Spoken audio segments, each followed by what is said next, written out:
Yes. So first of all, look, we don't make mass takfir. Okay, we don't make mass takfir on large groups of people, especially when those groups are not united upon something.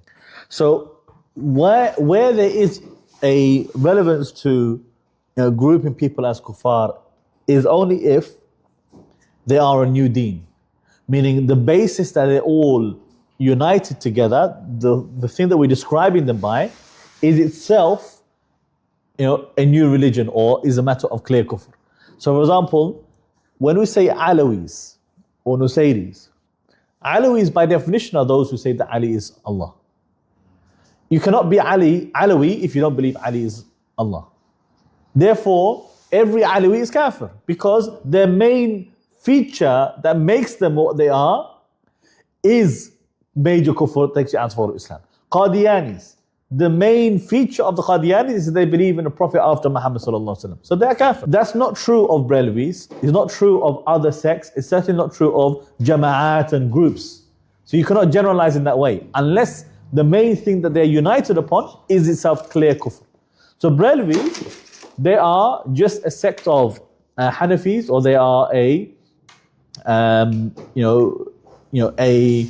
sub-school of the Hanafi Maturidi Aqeedah and the Hanafi school of fiqh that originated from this town of I don't know if it's a Brelwi or what the exact name of the actual town was, but that's where the name comes from.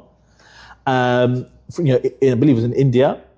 And from there, there's been large groups of schools and all over the Indian subcontinent, in Bangladesh, in Pakistan, in lots of different places those schools exist, and they teach different things. Some of them are more extreme than others. Some lay people are more extreme than perhaps their scholars, and the scholars don't necessarily repeat the most extreme things that people attribute to them. They don't really have that exact teaching.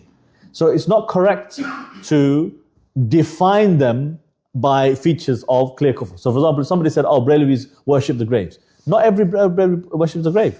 That's not what makes you Brelvi. So you cannot make that the way to define them and call them kafir. If you want to say that there are some Brelvis who worship the grave, yep, sure, no problem. Call them kafir. That's fine. But it's not the same. If you're saying, grave worshippers are kafir, that's fine.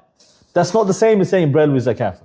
Because you're now including lots of people who don't worship the grave and you're calling them kafir just because you're accusing them of something. So your accusation doesn't become truth. You need to prove that's the case.